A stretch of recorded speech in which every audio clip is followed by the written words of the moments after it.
So we were talking about the rapid growth of the Black Panther Party in 1966, 67, and 68, which remember started in Oakland, but then spread across the country with amazing speed.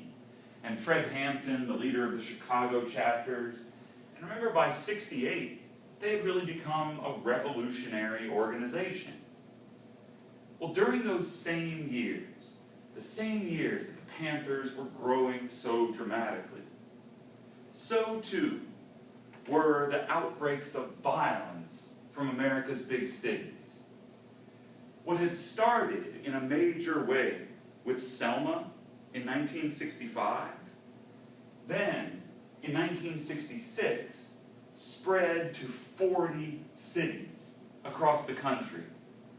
40 cities. And the general outline of the violence was the same as Selma. The incidents were usually started when black people responded to some incident of police abuse or police brutality, and then they sort of engulfed angry black communities who set about burning down white-owned businesses and white-owned property and stealing from those same businesses. Remember, these are black neighborhoods, but white people own most of the neighborhood. So 1966, 40 cities across the country up in flames. Try to imagine what this is like, living through this. I don't even mean being in one of the cities, just seeing it on the news. And then we go through the winter of 66, the spring of 67. People anticipate the summer with dread. And then in 1967, it was even worse. 60 cities that summer. These cities were north and south. 1967, we've got 60 American cities with fires burning, stores looted, National Guards mobilized. And look what Life magazine is calling it here, a revolt. And the reason I here said riots or rebellions is that historians have not uniformly answered that question. Some argue that these were riots, and others argue that they were rebellions. What's the difference, really, between a riot and a rebellion? Well, rebellions are spontaneous. Riots are spontaneous. Rebellions have agendas. They have a purpose. They have a goal. And so here we have the same magazine going back and forth on whether it's a revolt or a riot. This is just from the city of Detroit in the summer of 1967, which was the biggest of all of these riots or rebellions of the 60s. And the general pattern at the end was the same. White-owned property destroyed, lots of black people injured, arrested, and killed. I would argue the reason that nobody's ever going to resolve whether these were riots or rebellions is because the answer to that question is actually in each one of these individuals out in the street during a riot or a rebellion. As summer came near, the black people who owned businesses in these neighborhoods took precautions.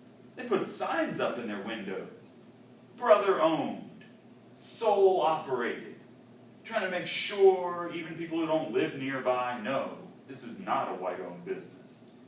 And sometimes there are these incredible scenes like this, just city out of control. People spilling down the street, smashing store windows, taking everything.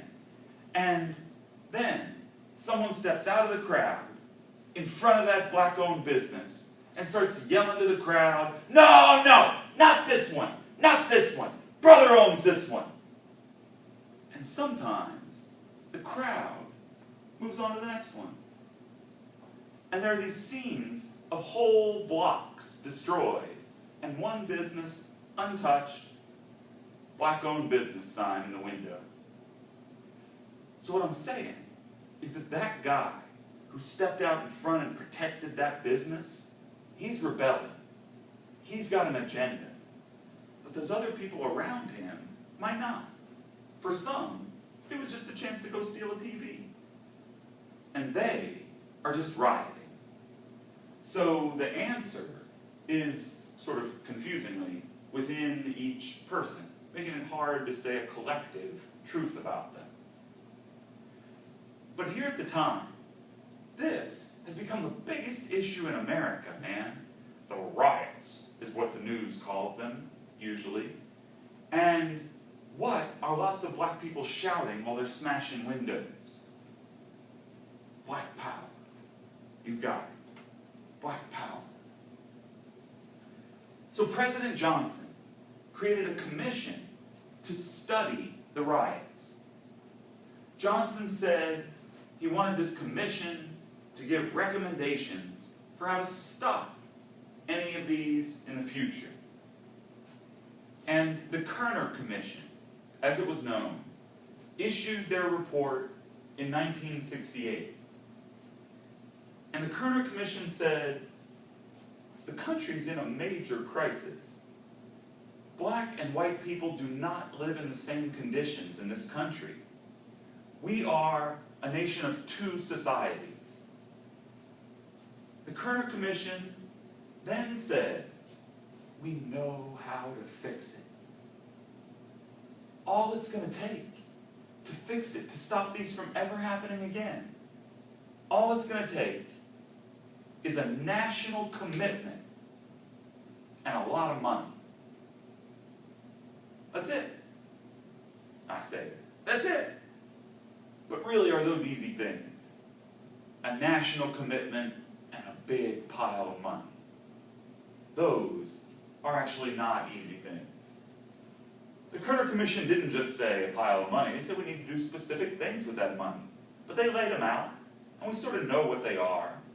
We could use that money to create better housing, to create quality health care in these neighborhoods, to get rid of drugs, to create quality policing, to help people find jobs, to ensure equality.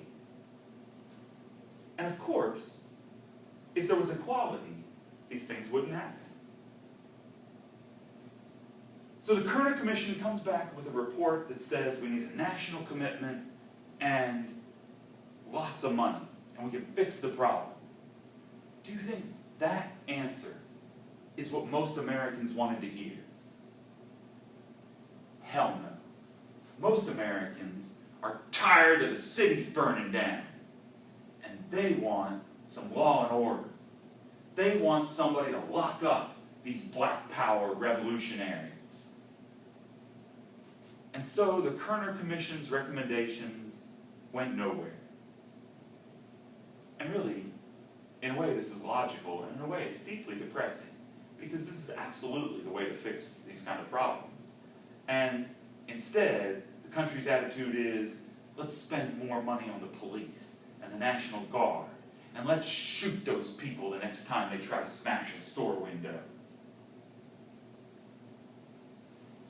And now, in the midst of all this, the events of the Vietnam War become tangled up in the freedom movement. The Vietnam War, we're just going to lay out some basics of here. By the 1960s, the Vietnamese people found themselves split. This wasn't their doing, it was done by the United Nations, into a North Vietnam and a South Vietnam. The North Vietnam was communist. The South Vietnam was propped up by the United States, with a series of South Vietnamese dictators installed by the United States. The Vietnamese people most wanted a united Vietnam. That's actually their #1 agenda. But what was happening here in the 60s, it had started earlier really, is that the North Vietnamese were trying to take over South Vietnam. Now the US saw this as an effort to spread communism. But the way most Vietnamese people in the North, and even lots of them in the South saw it, is an effort to reunite the Vietnamese people. But the United States, caught up in the Cold War, developed this way of thinking that said, if we let this domino fall to communism, then all the countries around it will fall to communism. And so the United States decided to make its stand against communism on the other side of the world, in a tiny little country most Americans had never heard of, called Vietnam. The United States said they were sending 500,000 US forces to South Vietnam to protect the South Vietnamese people, to save them from communism. And to try to save them, the United States dropped lots of bombs. In the Vietnam War, which you see lasts a little less than a decade there, the United States dropped more bombs on Vietnam, actually dropped twice as many bombs on Vietnam, this tiny little country, as the United States had used against all its enemies in all of World War II. Let that sink in for a second. It blows my mind every time I say it out loud. They dropped twice as many bombs on Vietnam as they had used in all of World War II. Many of the South Vietnamese people were fighting with the North. And of course they used guerrilla warfare. They wouldn't line up in uniforms and fight the US on a battlefield. That would be stupid. So they hid in the jungles. They carried out hit-and-run attacks. They blended in with civilians. And the United States forces, frustrated, felt like the people they were here to help didn't want their damn help.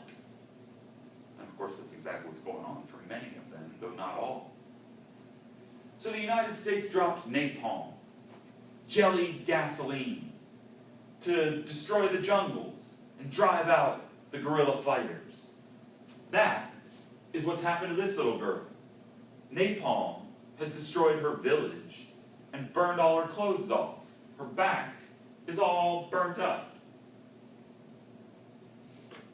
As the bombing in Vietnam increases in 1966, 67, 68, the anti-war movement here in America grows along with it. The anti-war movement in America had all kinds of people in it, but it included SNCC and CORE by 1966. By 1966, with members Stokely Carmichael and Floyd McKissick, SNCC and CORE had begun arguing that the war was a civil rights issue. And their argument is nicely expressed on this protester's sign down here. Black men should fight white racism, not Vietnamese freedom fighters. So the way they often put it was, in a country that has never treated our people as equal, why should we be forced to go kill non-white people on the other side of the globe who are fighting their own fight for national unity? It's not our fight. We shouldn't be sent to die in it. Is King opposed to the war? Why does he have to be opposed to the war? Right? Because he's a pacifist by principle and belief. So King was opposed to the war, but would not join these groups and say so publicly. Because if he did, he knew he would lose his relationship with Lyndon Johnson. Because it's President Johnson who's prosecuting the war, ordering the bombing strikes, sending more soldiers and Marines. So King refuses to publicly condemn the war until it eats up at him so badly that he joins the anti-war movement in 1967. King gives a public speech coming out against the war, and he says, there comes a time for all of us when silence is betrayal. If you know something's wrong and you sit there quietly, you're part of the wrong. You're betraying yourself. King said that time has come for me in relation to the war in Vietnam. He said he couldn't stay silent any longer. And now, to have a Nobel Peace Prize winner join the anti-war movement, King began giving anti-war speeches around the country, and King argued, as he put it once, the bombs in Vietnam explode at home. He pointed out that for every bomb we were dropping on some Vietnamese village, for whatever it was our agenda was, for every bomb that we dropped on some Vietnamese village, we could use that money to rebuild America's cities. Instead of killing people on the other side of the world, we could invest in our own nation and our own people. He said, there's something wrong, something sick with a country that puts all of its money into the machinery of death. And at one point, King said, the United States is the greatest purveyor of violence that the world has ever seen. Whoa! Holy crap! Is Johnson happy about this? No. Johnson's pissed. Johnson refused to take King's phone calls.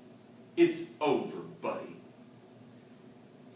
And now, in December of that year, King announced plans for his most ambitious campaign yet, the Poor People's Campaign.